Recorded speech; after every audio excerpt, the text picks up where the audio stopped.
Hermanos, buenas noches, que el Señor les bendiga.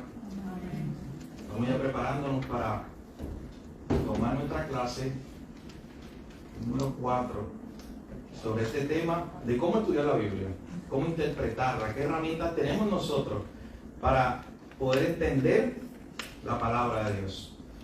Hemos visto que es importante entender la palabra de Dios porque es solo a través de ese entendimiento que la palabra de Dios nos transforma. Recuerden que hemos estado buscando esta idea de un entendimiento o de un estudio que nos lleve a un entendimiento y que luego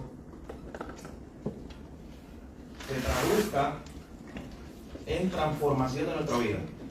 Estudiamos la Biblia con el propósito de entender la revelación de Dios y buscamos que a la luz de ese entendimiento nuestra vida sea transformada. Primeramente por medio de su Espíritu Santo, que es el que ilumina al creyente mientras está estudiando la Biblia, pero el Señor también nos ha provisto y nos ha animado, y vemos incluso en la Escritura algunos ejemplos de cómo ser fiel en nuestro acercamiento a ella. Vamos a orar para entonces ya dar inicio a nuestra clase de hoy. Padre, gracias te damos, Señor, por esta noche. Adoramos y bendecimos tu bendito nombre, tu santo nombre, Señor. El nombre del único Dios verdadero, el nombre ante el cual se doblará toda rodilla, como veremos hoy. Gracias te damos en esta hora, gracias por cada hermano, cada familia que ha llegado hasta aquí. Gracias por los que nos ven también a través de esta transmisión, Señor. Te pedimos sabiduría mientras estudiamos tu palabra. Te pedimos que tú nos dirijas, Señor, por medio de tu Espíritu Santo, que nos des luz, que podamos entender la verdad de tu palabra, que podamos hacer buen uso de ella, para que seamos transformados por medio de tu palabra cada día, Señor. Gracias te damos. En tu nombre, Jesús, oramos. Amén. Bien. Hoy, mis hermanos, nosotros vamos a estar analizando el pasaje de Filipenses capítulo 2. Esa fue la tarea que dimos la última vez. Así que si usted no tiene la hoja, no se preocupe, porque hoy lo que usted necesita es usted y su Biblia. Filipenses capítulo 2 es lo que vamos a estar estudiando, aunque sí la hoja pasada, esta que está aquí, y ya no creo que quedan copias, pero le podemos hacer llegar para el domingo a aquel que no la tenga. Pero esta hoja tiene una guía de preguntas para ayudarle a usted a acercarse al texto bíblico. Así que yo le invito a que cuando usted esté particularmente estudiando la Biblia en su casa, usted pueda tomar esta guía o estas preguntas como una guía de su estudio. De hecho, estas preguntas lo que buscan es ayudarnos a ser más intencionales a la hora de aplicar el texto a nuestra vida. Y en forma de repaso, decíamos el pasado miércoles que todo comienza por aquí. Queremos ser buenos estudiantes de la Biblia. Comenzamos siendo buenos observadores del texto. Comenzamos a observar la verdad bíblica que aparece ahí. Comenzamos a observar las palabras que se repiten, las ideas que se están presentando. Pero luego de observar, tenemos que interpretar correctamente el texto. Y hay algunas reglas de interpretación o guías o ayudas para interpretar correctamente el texto. Habíamos visto que una de las más importantes reglas de interpretación es la regla de contexto. Usted no va a tomar un texto aislado de donde está. Para usted entenderlo, entender la verdad que está ahí, usted necesita conocer más detalles acerca de lo que se está hablando o acerca de lo que se está enseñando. De hecho, eso es tan básico como cuando usted se une a una conversación. Invitado. Imagínate que usted lo invita a una conversación y ellos ya llevan, imagínense, una hora hablando de algún tema. Y de un momento te invitan a unirte a la conversación y tú vas a estar bien perdido en la conversación si tú no sabes esto, el contexto. Oye, ¿qué es lo que yo acabo de llegar? Pero ¿qué es lo que está alrededor? ¿De qué estaban hablando? ¿Cuál era el tema principal? Es lo mismo cuando usted tiene un verso bíblico del cual usted quiere extraer una verdad. Usted tiene que saber que alrededor hay otras verdades que ya se han estado hablando. ¿De qué se trata lo que ha estado pasando en ese texto? Así que eso lo habíamos visto ya. Pero comenzamos a ver el pasado miércoles la importancia de llegar aquí. Nuestro estudio serio de la Escritura no está completo si no llegamos al tercer paso, mi hermano. No fui un fiel estudiante de la Escritura si no llegué aquí, a la aplicación. Porque simplemente lo dejé en la teoría, observé bien el texto, interpreté algunas verdades que habían allí, pero no las aterricé, no las apliqué a mi corazón. Así que esta es la parte más importante. Habíamos leído varios pasajes, Santiago capítulo 1, que decía: sed hacedores de la palabra y no tan solamente oidores. Habíamos visto también el Salmo 119, versículo 34, donde el salmista pedía entendimiento.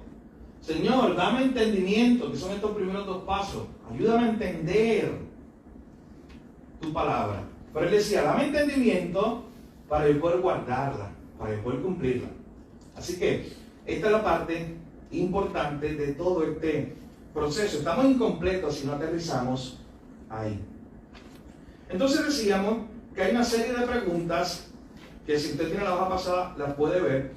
Hay una serie de preguntas que nos ayudan en esa parte de aplicar. Porque a veces tendemos, cuando estamos aplicando, a centrarnos en el de al lado, en alguien que conozco, en un familiar, y no centrarme en mí mismo y entender que esta palabra de Dios es para mí. Y estas preguntas nos ayudan a entender precisamente cómo podemos aplicar un texto de la Biblia. Así que hoy vamos a hacer el ejercicio, como les decía, de estudiar Filipenses capítulo 2. Ese es el ejercicio que tomaremos modelo. ¿Qué queremos? Que usted tome esto como modelo, este ejercicio que haremos hoy. No sé si lo terminemos hoy, simplemente lo comenzaremos. Pero usted lo emule en su casa, que usted tome esa guía de cómo interpretar un texto y usted también la aplique en su casa.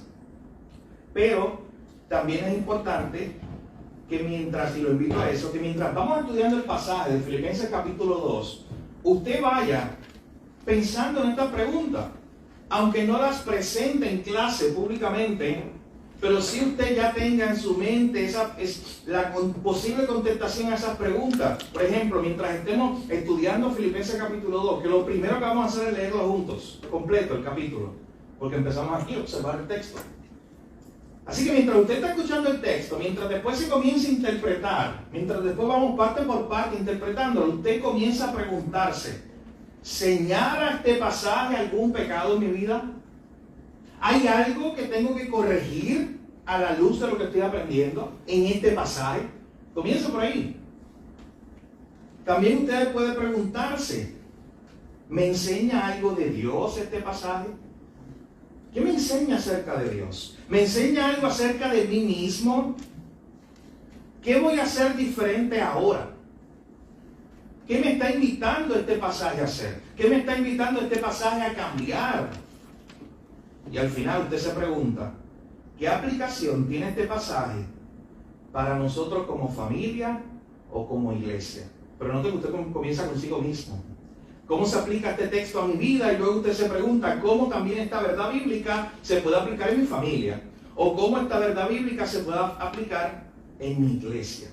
Así que yo le invito a que vaya conmigo a Filipenses capítulo 2. Como les dije, nuestra clase de hoy solo se trata de eso. Vamos a ver Filipenses capítulo 2 y a ir aplicando algunas de estas reglas o guías que hemos estado aprendiendo hasta hoy. Todavía faltan varias, pero las que hemos estado aprendiendo hasta hoy. Sí los invito, yo sé que muchos de ustedes hicieron la tarea de estudiar alguna, no voy a mencionar el nombre, pero alguna de las vi hasta con comentarios bíblicos y todo que trajeron aquí. Eso es bueno.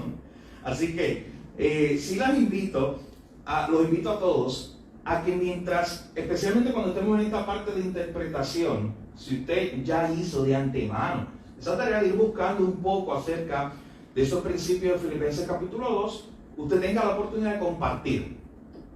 El capítulo lo estudiaremos completo, así que usted puede, quizás tendrá tiempo en algún momento para compartir aunque sea algo de lo que usted ha estado aprendiendo, una aportación de su estudio en relación con este tema. Yo recuerdo que cuando en el seminario tomé la clase de Filipenses, fue una clase, un trimestre, solo dedicado a Filipenses. O sea, tuvimos 3 meses en el seminario estudiando una carta bien corta. 4 capítulos, pero comparado con otros libros de la Biblia, bien corta. Y el libro de texto que nos asignaron fue este. Un libro de 500 páginas, había que leerlo para terminar el grado, y es solo hablando de Filipenses. 130 páginas aproximadamente, solamente se las dedica a Filipenses 2. Así que lo que les quiero decir con esto, miren todo lo que se puede hablar y enseñar y todas las verdades que están ahí, solamente de Filipenses capítulo 2. De hecho, hago un paréntesis y el que quiera tomarlo como recomendación, un buen libro, comentario de la epístola a los Filipenses de Gordon Fee. Ahorita estará por ahí si usted quiere verlo y tomarlo nota. Pero vamos entonces ya a comenzar con nuestra lectura. Recuerden que lo primero que hacemos en este paso de estudiar la Biblia de forma correcta es observar. Así que usted lo invito a que abra su Biblia en el formato que la tenga y comience a leerla con nosotros. Vamos a leer, la voy a leer desde el verso 1. Usted esté leyéndola, pero también vaya escuchando. Si usted tiene un lápiz y puede ir apuntando, sea intencional. Sea intencional y busque qué palabras se repiten. ¿Qué palabras se contrarrestan? Hay algo muy interesante entre los versos 5 al 12, de palabras que son totalmente como contrarias. Y se le atribuyen a una sola persona. Y dice, ¿cómo eso es posible? Me estoy adelantando. Así que los invito a que mientras también vayan escuchando, puedan ir viendo, mi hermano, o analizando esas verdades más importantes del texto. ¿Qué quiere decir Pablo en ese capítulo 2 de Filipenses? Recuerden, ya lo vimos, pero hay hermanos que hoy están también por primera vez en esta clase, así que es importante recalcarlo. Pablo le está escribiendo esta carta a una iglesia, él está en la cárcel, ese es el contexto más general. Es el detalle que usted tiene que saber. Pablo está preso en una cárcel y desde ahí está escribiendo esta carta a una iglesia que probablemente era la iglesia que Pablo sentía una relación más afectiva con ella. De todas las iglesias que Pablo plantó o ayudó a plantar y a fundar, esta probablemente es, si no la más, una de las que Pablo más sentía afecto por ella. Y eso usted lo ve cuando lee la carta completa. Le llaman la carta del gozo, porque en 4 capítulos al menos aparece 16 veces la idea de gozo, regocijo, Pablo estando en una cárcel. La ciudad de Filipo era una ciudad importante. Allí en la ciudad de Filipo, para que tengan una idea, era una ciudad donde vivían muchos soldados retirados. Era un lugar que le gustaba a soldados retirados de la milicia del Imperio Romano ir allí a vivir. ¿Por qué? Porque era una ciudad importante que quedaba en el mismo camino a Roma. Así que imagínense, una ciudad que quedaba en el camino para llegar a Roma. Era una ciudad importante, una ciudad que había ganado el título de colonia romana. Y para tú tener ese título en la antigüedad, era un orgullo. De hecho, ellos se sentían orgullosos de que tuvieran ese título, porque tenían unos beneficios en ser una colonia romana. Así que con esos datos en la mente, le voy a dar uno más, para cuando leamos ya mismo el texto en sí. Como esto era una colonia romana, cada evento que se hacía, todo, los eventos formales, informales, en el sentido de gubernamentales, lo religioso, la adoración, la cultura, todo rondaba al reconocimiento del César. Como era una colonia romana, la adoración, la exaltación al César era lo más importante que había allí. De hecho, darle el título de Señor al César era la forma en la cual tú honrabas al emperador. Más viviendo en una ciudad tan importante como Filipo, que era una colonia romana. Así que teniendo algunos datos de contexto en la mente, ahora sí, vaya conmigo a Filipenses capítulo 2, verso 1. Usted también lo podrá ver en aquella pantalla. Si no tiene la Biblia consigo, lo puede seguir. Comenzamos la lectura. Por tanto, si hay alguna consolación en Cristo, si algún consuelo de amor, si alguna comunión del Espíritu, si algún afecto entrañable, si alguna misericordia, completad mi gozo sintiendo lo mismo, teniendo el mismo amor, unánimes, sintiendo una misma cosa. Nada hagáis por contienda, por vanagloria, antes bien, con humildad, estimando cada uno a los demás como superiores a él mismo. No mirando cada uno por lo suyo propio, sino cada cual también por lo de otros. Haya pues en vosotros este sentir que hubo también en Cristo Jesús, el cual siendo en forma de Dios, no estimó el ser igual a Dios como cosa que aferrarse, sino que se despojó a sí mismo, tomando forma de siervo, hecho semejante a los hombres. Y estando en la condición de hombre, se humilló a sí mismo, haciéndose obediente hasta la muerte y muerte de cruz.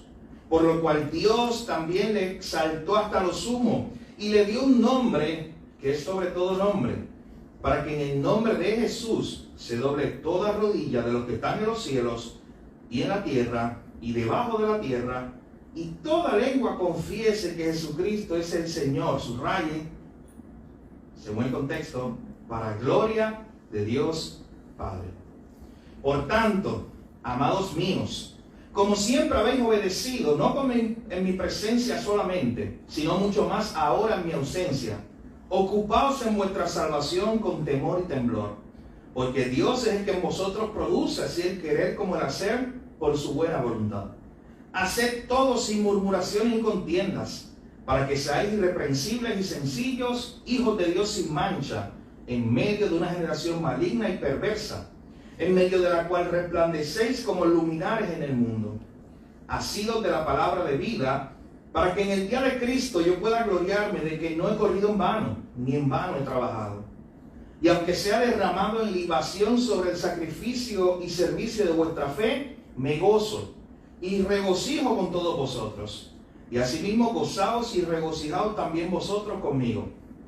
Espero en el Señor enviaros pronto a Timoteo, para que yo también esté de buen ánimo al saber de vuestro estado.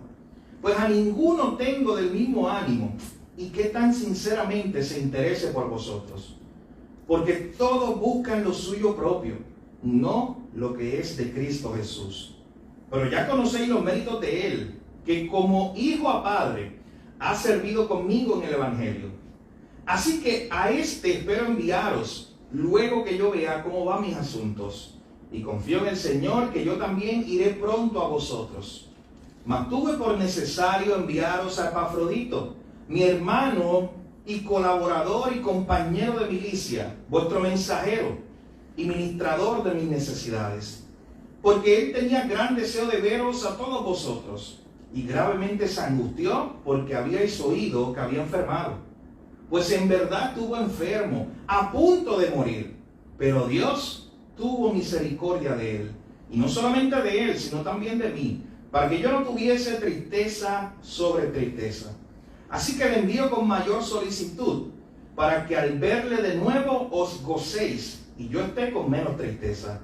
Recibidle pues en el Señor con todo gozo, y tened en estima a los que son como él, porque por la obra de Cristo estuvo próximo a la muerte, exponiendo su vida para suplir lo que faltaba en vuestro servicio por mí.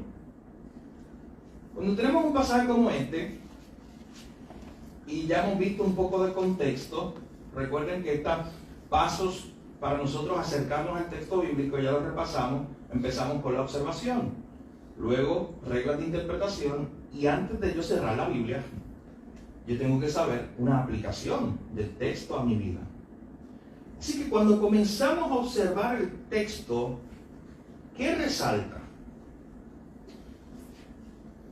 No vamos a dar explicaciones del pasaje ahora, eso es en la interpretación. Es solamente, ¿qué resalta? ¿Hay una palabra que se repite? ¿O hay una idea que usted dice, oye, esta idea para mí es una idea importante en el texto? La unidad, como un pueblo como hijos de Dios. Un pueblo unido. ¿Qué más? La humildad. Humildad. En diferentes formas lo expresa.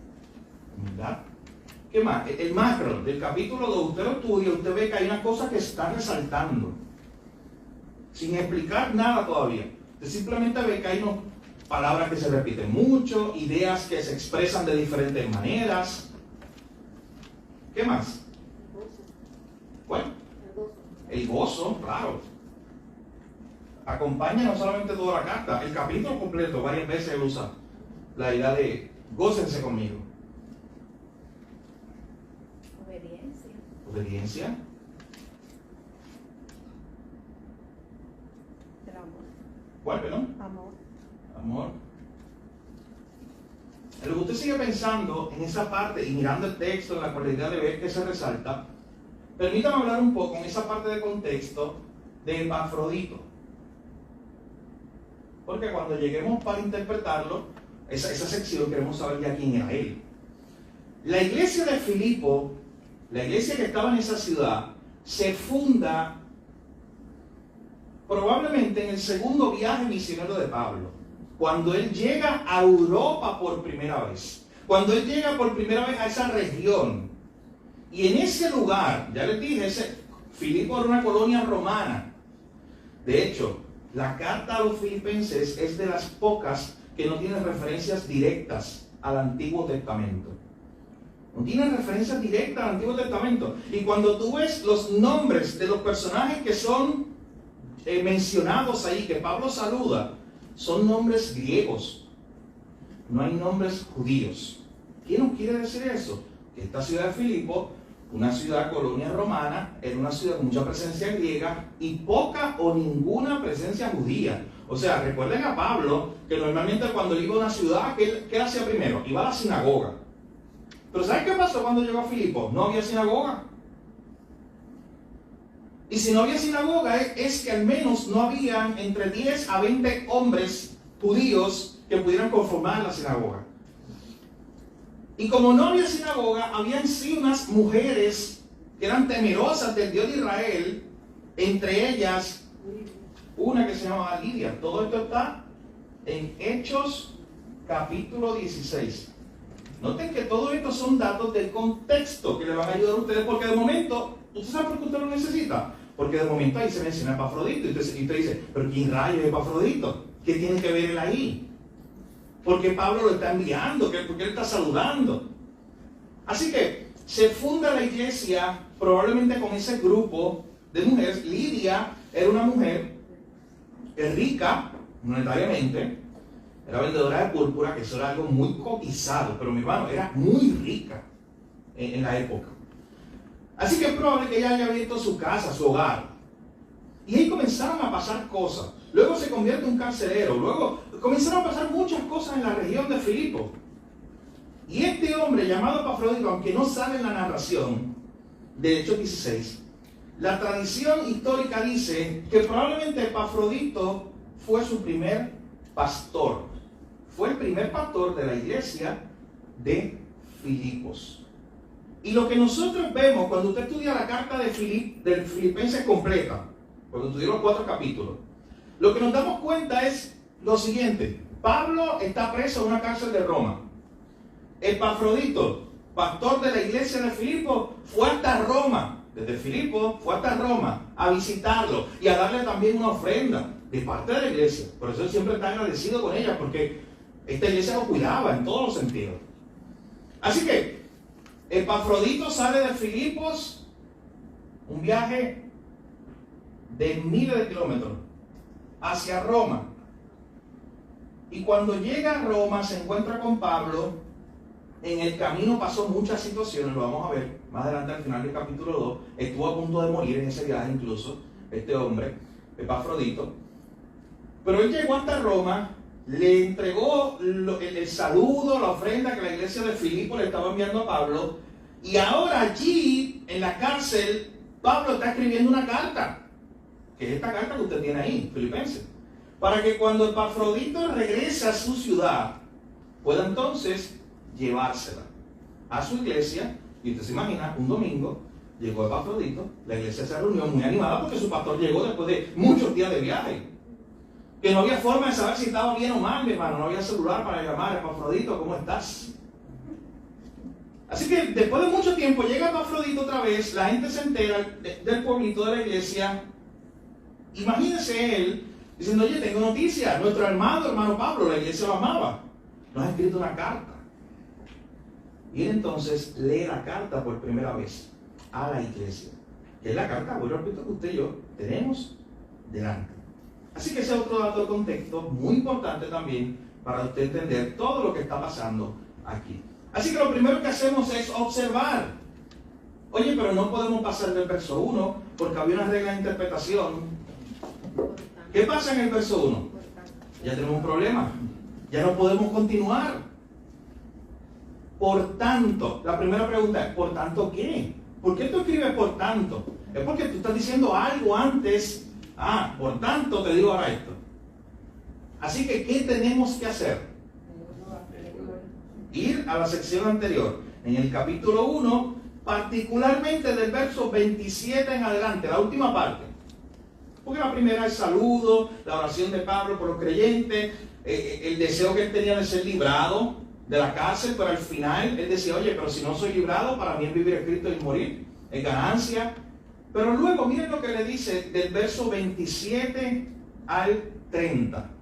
Ese es el contexto inmediato de este por tanto. ¿Quién lo puede leer? Sí, verso 27 al 30.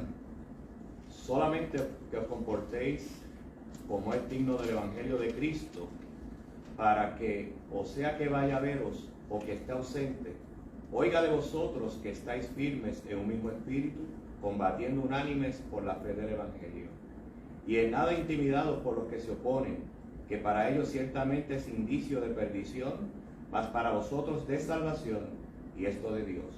Porque a vosotros os es concedido a causa de Cristo, no tan solo que creáis en Él, sino también que padezcáis por Él, teniendo el mismo conflicto que habéis visto en mí, y ahora oís que hay en mí. Por tanto, y ahí empieza a hablar. Mira lo que ocurre. Pablo está diciendo en el verso 27, o está animando a la iglesia, a que ellos se comporten como es digno del Evangelio. Pablo está animando a esta iglesia, noten aquí, comportarse como es digno del Evangelio. Comportarse como es digno del Evangelio incluye sufrir a causa de Cristo. Identificarnos con Cristo, con aquel que sufrió por nosotros. Eso es lo que dice en el verso 29. A vosotros os es concedido a causa de Cristo. No solo que crean en Él. Esto es lo que Pablo quiere darle duro a estos hermanos. Animarlos en buena lid. Porque esto no es una carta dura como Gálatas. Que Gálatas empieza Pablo desde el capítulo 1 a repartir regaños en buen sentido, a corregir la iglesia. Esto no. Esto es una carta de amor, una carta animándose unos a otros. Pero también Pablo quiere incluso corregir algunas cosas que estaban en esa iglesia pasando. Unas situaciones difíciles y también animarlos en la fe. Así que él les dice, yo los animo a que ustedes se comporten como es digno del Evangelio y que reconozcan que esto no se trata solamente de creer en Él. Usted tiene que estar dispuesto, de hecho, noten la palabra que usa, a usted se le concedió. Oye, tengan por dado que esto es un privilegio, le está diciendo Pablo a la iglesia, el sufrir por la causa de Cristo. Se le ha concedido a causa de Cristo, no solo que crean en Él, sino también que estén dispuestos a padecer por Él. Vivir a la luz del Evangelio implica entonces, número 1, estar dispuesto a sufrir por la causa de Cristo. Pero entonces sigue escribiendo, por tanto, a la luz de lo que te estoy diciendo, de lo que implica vivir a la luz del Evangelio, si hay alguna consolación en Cristo, si hay algún consuelo de amor, si ustedes tienen todo esto, consolación en Cristo, consuelo en su amor, si ustedes tienen comunión con el Espíritu, si hay algún afecto entrañable, si hay alguna misericordia, completen mi gozo sintiendo lo mismo. Seamos todos de un mismo sentir. Pensemos igual, que es la idea que se presenta en ese pasaje. Pensemos de la misma forma en esto que yo les voy a decir. No tengo que estar arrastrando. Yo los invito a que ustedes se comporten, vivan como es digno del Evangelio, una vida que debe incluir estar dispuesto a sufrir por la causa de Cristo, y ahora con muchas palabras de amor, como un pastor que amaba a esa iglesia hermana, está diciendo, completen mi gozo, tengamos un mismo sentir en esto, tengamos el mismo amor, unánimes, sintiendo una misma cosa. Para que la iglesia pudiera decir que ellos estaban viviendo, que se estaban comportando como es digno del Evangelio, en su vida se tenía que manifestar dos cosas. Esa disponibilidad de estar dispuesto a sufrir, a padecer por la causa del Evangelio, por la causa de Cristo.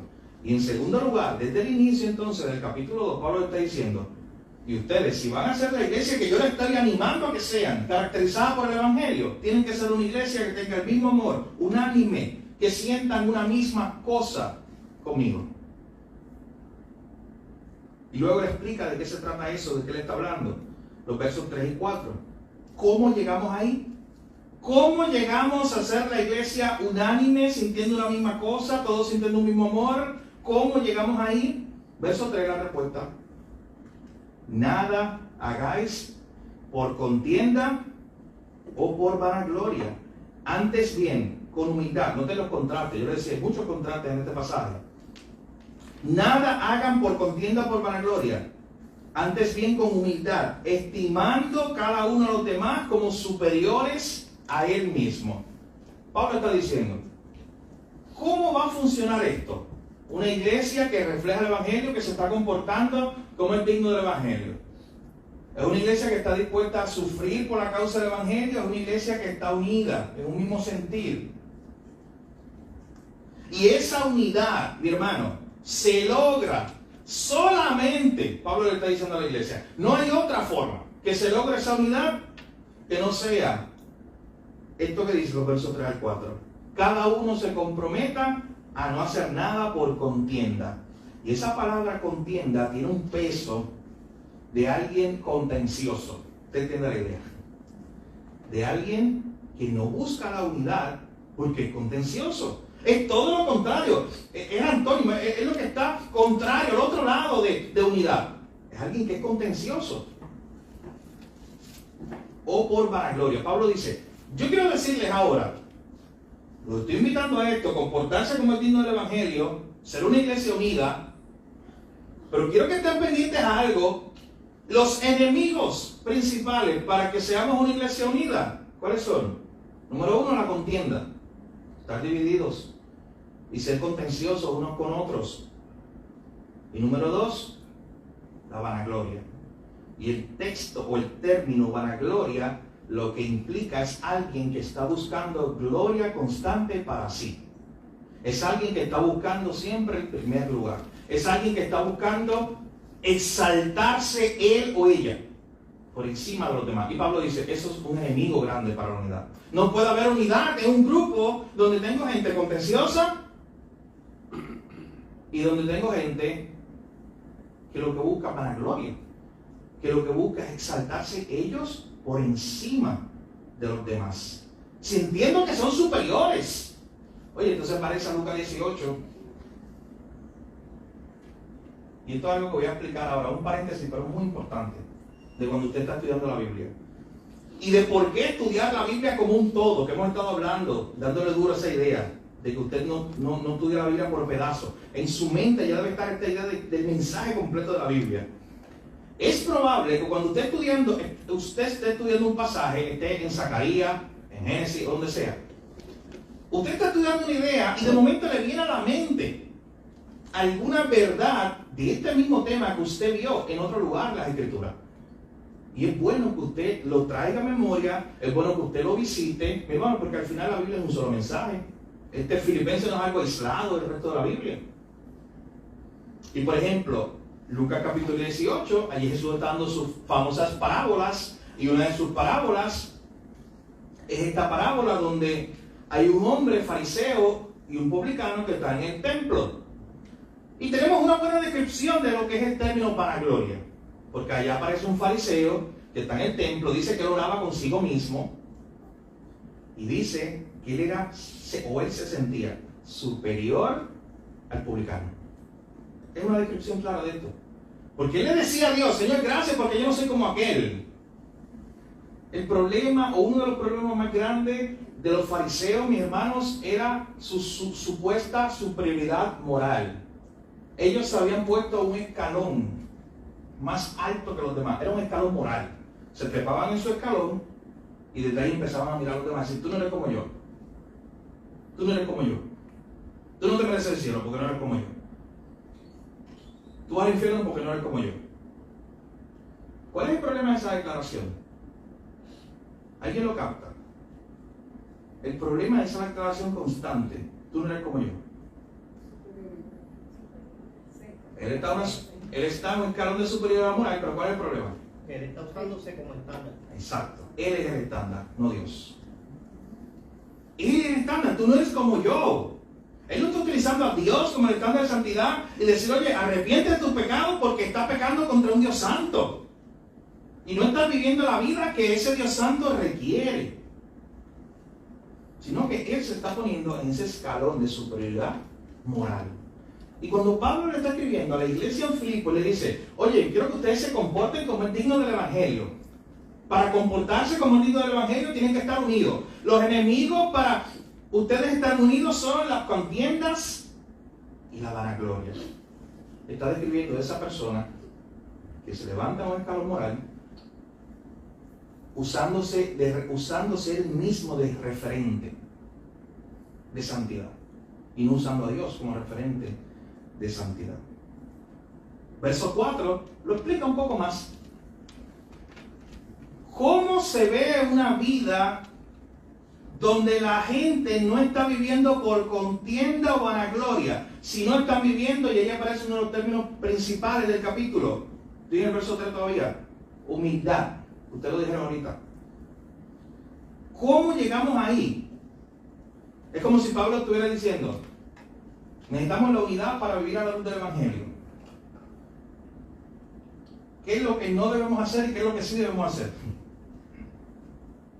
No vamos a llegar allí con contienda y vanagloria de ustedes. Eso es lo que Pablo está diciendo a la iglesia. Pero sí vamos a llegar ahí si en vez de contienda y vanagloria ustedes se caracterizan por su humildad. Y note que entonces nos da una definición de humildad, estimando cada uno a los demás como superiores al mismo, no mirando, esos 4 ahora sí, no mirando cada uno por lo suyo propio, sino cada cual también por lo de otros. Una persona humilde, o una buena definición de una persona que es humilde, es una persona que conoce su posición delante de Dios y su posición delante de los hombres. Conoce su posición bíblica delante de Dios. ¿Quién soy yo delante de ti? Tú eres el creador y yo la criatura. Tú eres grande y yo pequeño. Tú infinito y yo finito. Y cuando yo conozco quién yo soy delante de Él, yo entonces puedo tener una perspectiva correcta para ver quién yo soy delante también de los demás. No mirando cada uno por lo suyo propio. ¿Quién hace eso? El contencioso y el vanaglorioso. Pero el humilde no busca lo suyo, no mira por lo de sí mismo, sino que está interesado. Cada cual, siendo humilde, está interesado por el del otro. Está interesado por la vida del otro. Está interesado por el bienestar del otro. No pasemos más adelante sin entender los versos 1 al 4. Con su contexto desde el verso 27 del capítulo 1. Los animo a que se comporten como es digno del Evangelio. Tienen que estar dispuestos a sufrir, a padecer por la causa de Cristo. Y eso es algo que Pablo va a expandir más adelante en esta misma carta. Pero ¿cómo ustedes se van a caracterizar de que están viviendo como una vida como iglesia digna del Evangelio? Porque están unidos, porque son de un mismo sentir. ¿Cómo llegamos ahí? ¿Cuál es el camino a una iglesia unida, Pablo? Solamente a la unidad. Porque los otros caminos no llegan allí. La contienda y la vanagloria lo que llevan a la división. ¿Por qué? Bueno, usted sabe por qué el contencioso lleva a la división. Y el vanaglorioso, ¿por qué lleva a la división? Porque él no está considerando al otro. El vanaglorioso está tan enfocado en sí mismo. Tan enfocado en sí mismo que no estima a las demás personas. Así que noten que hasta este punto simplemente el apóstol Pablo está haciendo esta exhortación a la iglesia a vivir como es digno del Evangelio, a manifestar esta característica de humildad, porque solamente esa característica trae una unidad a la iglesia, un amor entre los hermanos, que es la única forma de manifestar esto, vivir vidas dignas o conformes al Evangelio. Y tú sabes que Pablo pudo haber puesto ahí punto final, y ya le dio esa exhortación. Esa es la primera división del texto. Cuando usted comienza a ver el pasaje, usted comienza y tiene, ¿cuántos versículos? 30. Usted puede dividirlo por pedazos. Es lo que hacemos en la predicación, cuando usted ve que vamos por porciones. Y usted lo puede hacer en su hogar para ir estudiando. Pero no lo divida usted donde usted quiera. Hacer divisiones no naturales, no, que sean divisiones naturales. Que el texto mismo le vaya enseñando, le vaya mostrando. Aquí se pudo haber acabado la carta. Simplemente una exhortación. Pero Pablo no hace eso. Y Pablo entonces incluye los versos 5 al 11, mi hermano. Que para algunos eruditos del Nuevo Testamento es probable, hay algunos que llegan a decir que es el pasaje más importante de todo el Nuevo Testamento. Hay luchas con eso, porque hay otros pasajes que están ahí, con la verdad que quieren resaltar. Pero lo que les quiero decir con esto es que las verdades que se expresan ahí son tan importantes para la fe cristiana. De hecho, ahorita les decía que hay tantas verdades ahí que este libro, Comentario de Filipenses, le dedica 130 páginas solo al capítulo 2. Pero para que ustedes tengan una idea, este mismo autor dice que cuando él hizo la búsqueda de referencia para escribir este comentario, escribir este libro, él se tuvo que entrar a una base de datos donde hay cientos y cientos y cientos de libros que se han publicado hace cientos de años sobre este libro de Filipenses. Y dice, ¿sabe qué me sorprendió algo? Él lo confiesa en el libro. Él dice, me sorprendió algo. Me di cuenta que hay más comentarios y libros solamente de este pasaje que de todo el libro junto.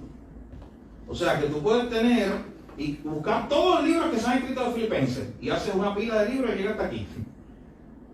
Pero tú también buscas todos los libros que se han escrito, no de Filipenses, solamente de Filipenses 2, 5 al 11, de esa pequeña porción. Y él dice, la pila llega acá.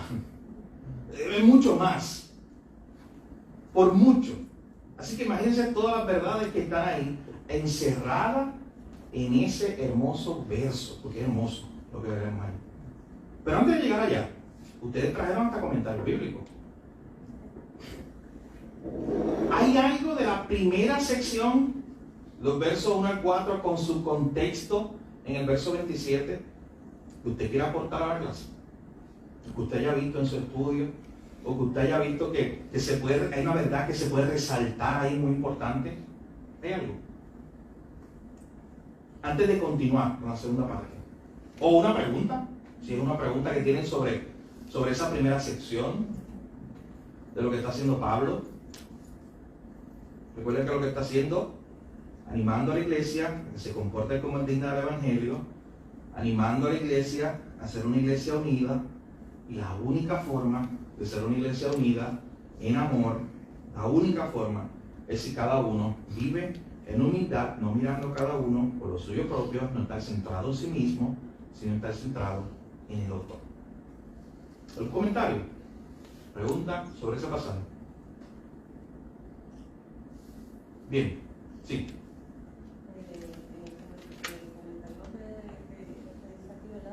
Dice que la verdadera unidad se logra mediante la mansedumbre y la negación auténtica, identificando también la vida personal lo que como Dios es la negación y la mansedumbre, dejando un lado de egoísmo. Sí, al final de cuentas, lo que está diciendo el apóstol Pablo, no hay forma de vivir una vida cristiana en iglesia en unidad si no hay abnegación. Es el término, uso ese comentario, es el término, que es lo mismo que Pablo está diciendo, vivir una vida abnegada, no centrado en sí mismo, sino centrado en la otra persona. Pues repito, se pudo haber acabado aquí esa exhortación, pero recuerden que Pablo no simplemente está escribiendo como Pablo. Él está escribiendo como Pablo, con su personalidad, con su pluma, o dictándola a alguien, a un secretario. Pero recuerden que Pablo está siendo inspirado por el Espíritu Santo, y el Señor quiso que en este momento, cuando Pablo le estaba dejando esa exhortación a la iglesia, le presentara el modelo por excelencia que hay en toda la Escritura de humildad. A veces nosotros vemos el Antiguo Testamento y vemos que no hay un hombre más grande en el sentido de humildad que Moisés. La misma Biblia lo dice, que era manso él mismo, él en su carácter. La Biblia lo escribe así. Y usted puede ver tal vez otros hombres humildes en sus características. Nehemías incluso caía en esa posición cuando vamos conociendo la forma en que él iba dirigiendo su vida. En que él no estaba tomando simplemente su posición, que él no estaba simplemente considerándose a sí mismo. De hecho, el mismo hecho de que Nehemías salga de su comodidad para bendecir a otro, muestra que no estaba enfocado en sí mismo. Lo mismo que está hablando Pablo aquí. Muestra que él era una persona humilde. Y hay muchos otros ejemplos, mi hermano, pero no hay otro más grande que nuestro Señor Jesucristo. No hay otro ejemplo más grande de lo que es manso y humilde que nuestro Señor Jesucristo. Así que el Espíritu Santo que está inspirando a Pablo, lo inspira en este momento para que cuando él le da esta exhortación a que esta iglesia busque la humildad para encontrar la unidad y amor entre ellos, en ese momento él dice, oye, vamos a presentar el modelo más grande de esto, de humildad. Ustedes como iglesia, ¿quieren ver cómo esto se ve en la práctica? Ustedes como iglesia, que yo los estoy invitando a vivir ahí en esa unidad, viviendo humildemente cada uno, no mirándose por encima del otro, sino entregándose por el otro. ¿Quieren ver cómo esto se ve en la práctica? Y entonces Pablo comienza, versos 5 al 11. Lo que yo les estoy diciendo, Pablo entonces dice, es que en ustedes esté la mente que hubo en Cristo. Lo que yo les acabo de decir, me dice Pablo diciéndole, lo que yo les acabo de decir no es otra cosa que ustedes tengan la mente de Jesús. Porque Él es el epítome, el más alto ejemplo de lo que es humildad y de lo que es el verso 4. No mirando cada uno por lo suyo propio, sino cada cual por lo de otros. El mayor ejemplo de uno que no se miró a sí mismo, que no estuvo centrado en sí mismo, sino que se dio por otros, es Cristo. Y entonces Pablo dice, haya pues en vosotros.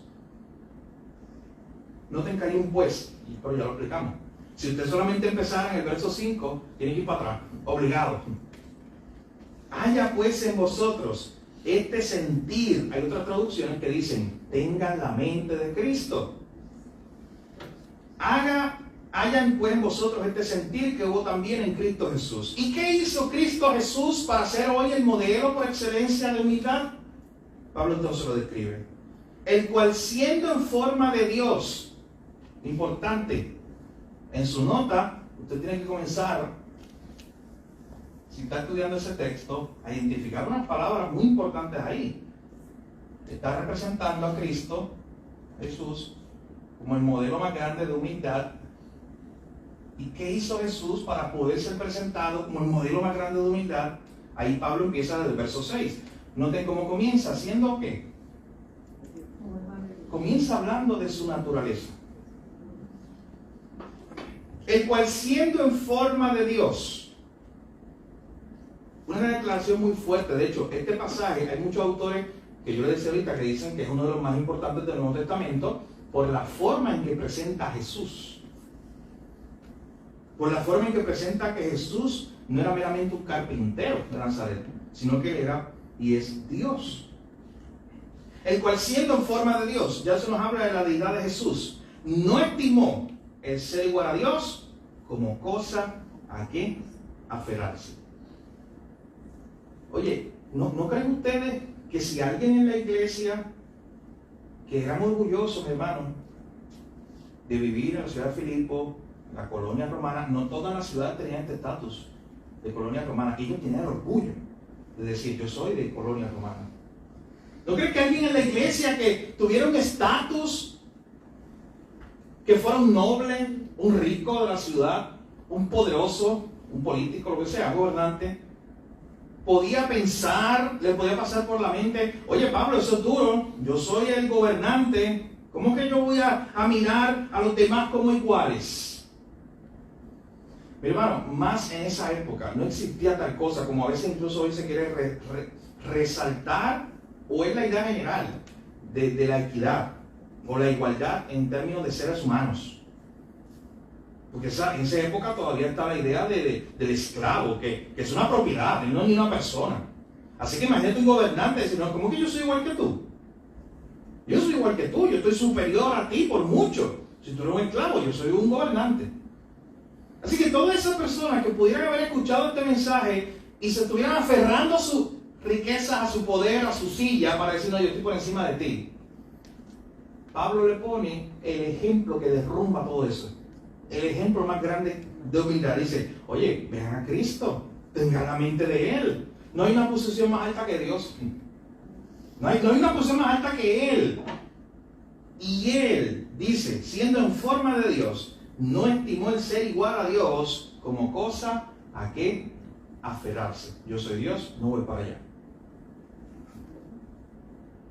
Allá lo humano es Jesús, hermano. Tú sabes que gloria a Dios porque Dios hizo algo y envió a su Hijo y Jesús vino.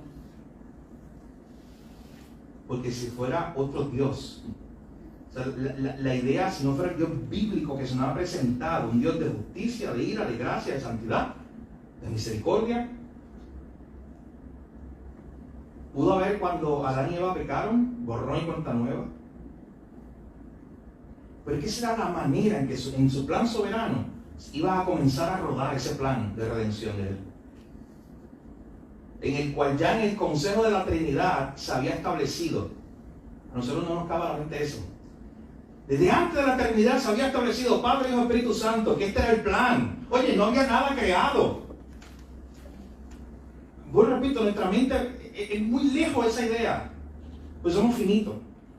Pero no había nada creado. Solamente nosotros tenemos atisbos en diferentes partes de la Biblia, como en Juan 17, cuando se nos dice que allá vivían una relación de amor en la Trinidad, Padre, Hijo y Espíritu Santo.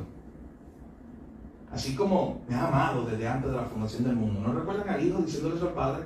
O sea, desde antes de la fundación del mundo, ¿qué había? Un Dios trino, Padre, Hijo y Espíritu Santo, funcionando en relación de amor. Un Dios, tres personas, Padre, Hijo y Espíritu Santo, la Trinidad. Pero ya desde antes entonces se había planificado eso, el plan de redención, lo que iba a ocurrir, y el Hijo estaba dispuesto a venir en su momento a morir en nuestro lugar. Él no se aferró a ser igual a Dios. Él no tomó eso como cosa a que aferrarse. Oye, cuando se dictara por primera vez esta carta, ¿se imaginan el choque? Parece que se estaba aferrando a su silla de poder, a su dinero, a su estatus, para no querer acercarse a los hermanos que eran esclavos, por ejemplo. Cristo es el ejemplo más grande de humildad. ¿Qué hizo? Verso 7. No solamente que no estimó el ser igual a Dios como cosa que aferrarse, miren qué importante este verso, sino que se despojó a sí mismo, tomando forma de siervo, hecho semejante a los hombres. Mi hermano, esto es un pasaje altamente cristológico, porque nos enseña quién es Cristo. Nos enseña su deidad, Él es Dios, pero también nos enseña su humanidad. Él era hombre también, 100% Dios, es la fórmula bíblica, y 100% hombre. Pero hermano, Él no era 50 y 50. Es una herejía. No tiene otro nombre, eso es una herejía. Es decir, que Cristo era mitad hombre y mitad Dios. Él no era 25 y 75, nada de eso. Él era 100% hombre y 100% Dios. Hay un concilio muy antiguo, hace como 1600 años atrás, que se promulgó la historia de la iglesia, y presentaba a Jesús como plenamente Dios, utilizando ese término, plenamente Dios y plenamente hombre. Se despojó a sí mismo tomando forma de siervo. Oye, ya no solamente tengo el término Dios, cuando estoy hablando de quién es Cristo, hay otro término que se presenta aquí, siervo. Pero ¿cuál más se presenta al final del verso 7? Hombre. ¿Cómo esto ocurre? Dios, ahí está la encarnación. Dios hecho hombre. Ahí está lo que nos dice Juan. El verbo Dios, que era Dios, se hizo carne y habitó entre nosotros. Pero lo que le decía ahorita, que usted cuando está analizando un texto, en su mente tiene otros pasajes que le dan luz a esta idea. Dios hombre. Guarde esta de siervo para ya mismo, que es muy importante también. Pero Dios hombre. Hay algo muy significativo que no podemos pasar por alto. Y esa parte, esa palabra que dice que se despojó. Hay un término que se ha utilizado, pero hay que tener cuidado con él. Es el término kenosis. Porque kenosis es el término griego, la palabra que aparece ahí. Y si usted lo usa para explicar lo que significa la palabra, está muy bien. Pero no es lo mismo utilizar el término que hablar en teología de algo que se llama la teoría de la kenosis. Porque la teoría de la kenosis fueron unos teólogos liberales alemanes en el siglo XIX que comenzaron a decir, ¿sabe qué significa eso? Que era Dios y de momento se despojó de Dios. O sea, era Dios, ya no es Dios. Y se hizo un hombre. Decir eso es afirmar algo en contra de la enseñanza bíblica. Porque en el mismo o en los mismos evangelios tú ves a Jesús manifestando su divinidad en muchas ocasiones. En muchas ocasiones. Piensa una. Se manifiesta, piensa una historia en los evangelios, que se manifiesta que Jesús es Dios. Porque es algo que solamente puede hacer Dios. Piensa una historia. En el monte de la transfiguración, su gloria, ningún hombre tiene esa gloria. Esa gloria que brillaba allí. ¿Qué más? Otra historia, un milagro, un pasaje, usted recuerda, usted dice, no, eso es algo que está allí para decirnos que Él es Dios. Lázaro, resucitar un muerto con su poder. ¿Qué más? Multiplicación de los panes y los peces. Multiplicar panes y peces. ¿Qué más? El control del mar. Wow, a mí me encanta esa. Porque los salmos describen y dice, ¿quién como tú, Jehová, que controla los mares? Hablando de Dios. Y de momento se para Cristo allí, ¡pum!, y se controla el mar. Oye, pues Él es Dios. Porque el Salmo dice, ¿quién como tú, Dios? No hay otro que lo haga. Y Cristo lo está haciendo, porque Cristo es Dios. ¿Qué más? Tiene poder sobre lo sobrenatural, sobre los demonios, con su autoridad. Ningún hombre hacía eso. Impresionante. Cuando Él se declara y se presenta precisamente en el Evangelio según Juan, como el yo soy. Les digo uno de mis favoritos, Juan 18. Casi al final cuando lo va a arrestar. Y preguntan, oye, ¿quién es Jesús de Nazaret aquí que lo va a molestar? Y Él dice, yo soy. ¡Bum! Y se cae. ¿Te has visto esa historia? Los soldados. Mi hermano, en ese momento Jesús solo dijo, yo soy, con autoridad. Y fue un pequeño atisbo de que ellos supieran, oye, esto no piensen que son ustedes los que están ganando la película. Y me vienen a arrestar y se va a acabar aquí. No. Dios está en control de esto que está pasando. ¿Qué más? Otro pasaje en los evangelios que esto muestra que Jesús es Dios. Con el flujo de sangre. Sanar a la mujer del flujo de sangre, a la hija de Jairo, ¿qué más? La multiplicación. Estoy esperando uno. La resucitación. Que convirtió el agua en vino. Ese milagro, claro, convertir el agua en vino. ¿Qué más? Hay uno bien importante. Más puntos cuando le bajan el... Sí, eso estoy esperando. ¿Por qué? ¿Quién puede perdonar pecados si no solo Dios? Así es. Ese es clave. De momento, allí está Jesús y le dice a uno, el que estaba bajando el techo, tus pecados te son perdonados. Oye, todo el mundo lo mira. Entonces imagina esa escena. Todo el mundo mira a Jesús. Pero ¿quién tú crees que eres? O sea, nadie sabe, mi hermano, busque, yo lo reto, desde ese pasaje, busque toda la Biblia anterior, desde el Génesis 1. Nadie, ningún profeta, por su propia autoridad, se podía atrever a perdonar pecados a otros. Ninguno. No hay ni uno. Porque yo estaba en lo correcto. El único que puede perdonar pecados es Dios. Jesús es Dios. 100% Dios. Así que cuando dice en ese verso 7 que Él se despojó, mi hermano, no estamos hablando de que Él se quitó su divinidad y la puso en un closet en el cielo. No se trata de eso. Eso, vuelvo y repito, eso es una herejía decir eso. Lo que está diciendo ahí es que Él renunció voluntariamente a sus derechos, a su gloria como Dios. voluntariamente a su esplendor y majestad y estar en esa posesión de Dios, Él renunció voluntariamente. Nadie se lo quitó, porque si no, no es Dios, hay uno más fuerte que Él. De hecho, esto va más profundo, mi hermano, cuando lo estudian los teólogos y dicen, ¿sabes qué? Si Dios dejó de ser Dios en algún momento, Él nunca fue Dios. O sea, si Dios, por definición teológica, si Dios, Jesús, ya tú dices, sí es Dios, eres Dios. Pero si Él dejó de ser Dios en algún momento, pues ya no es Dios, nunca lo fue. Porque Dios no puede dejar de ser Dios. Esa es su propia definición, el único que existe por sí mismo, no necesita otra cosa para existir. Así que cuando está diciendo que se despojó, tenga cuidado, no se despojó de su deidad en el sentido de lo que era Él Dios. Él simplemente renunció a ese estado donde en ese momento Él tenía todos esos privilegios para venir aquí, mi hermano, un mundo caído. Otra cosa, que, aparte de la Trinidad, que no nos cabe en nuestra mente pequeña muchas veces, finita como un ser humano. Dios en toda su gloria y esplendor, allí en el pesebre en Belén. ¿Te imaginas una cosa más grande que esa? Impresionante, mi hermano.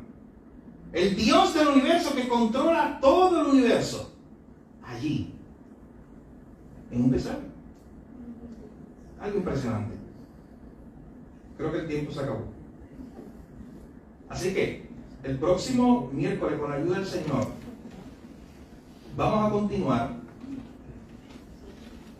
desde el verso 7 en adelante. Los invito, al que no pudo leer la lectura, tiene una semana más para leer más comentarios. Tiene una semana más para prepararse. Porque lo que vamos a hacer es este mismo ejercicio que hicimos con los versos 1 al 4. Veremos lo que habla ahí, el pasaje, la enseñanza, la explicaremos. Recuerden que estamos aquí en esta parte de interpretación y aplicación, y luego daremos espacio para que usted también, si no hay algo que no se ha tocado, o que usted vio en su propio estudio, usted lo pueda traer.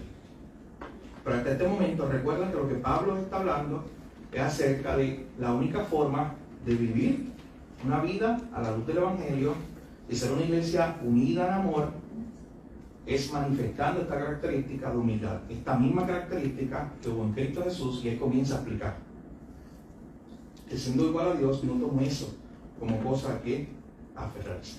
Así que el próximo miércoles, con la ayuda del Señor, vamos a continuar con esta enseñanza. Vamos entonces a orar. Padre, gracias, Señor, nuevamente por este tiempo, por la oportunidad que nos das de estudiar tu palabra.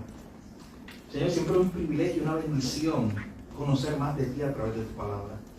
Señor, te pedimos que a través de esta enseñanza nuestra vida cambie, Señor. Que a través de esta enseñanza podamos conocerte más, que desde hoy ya estemos pensando en lo importante que es esta característica de humildad en nuestra vida. Ayúdanos a que se manifieste, Señor. Pero también guárdanos totalmente de esa actitud de contienda o de vanagloria. No queremos manifestar, Señor, esa actitud. Perdónanos por las veces que lo hemos hecho. Ayúdanos a tener la misma mente de Cristo. Ayúdanos a ser más como tú cada día, Señor. Gracias por esta enseñanza, por este tiempo. Graba en nuestros corazones y en nuestra mente, Señor, lo que aprendimos, que podamos también enseñarlo a otros. En tu nombre, Jesús, oramos. Te damos gracias. Amén.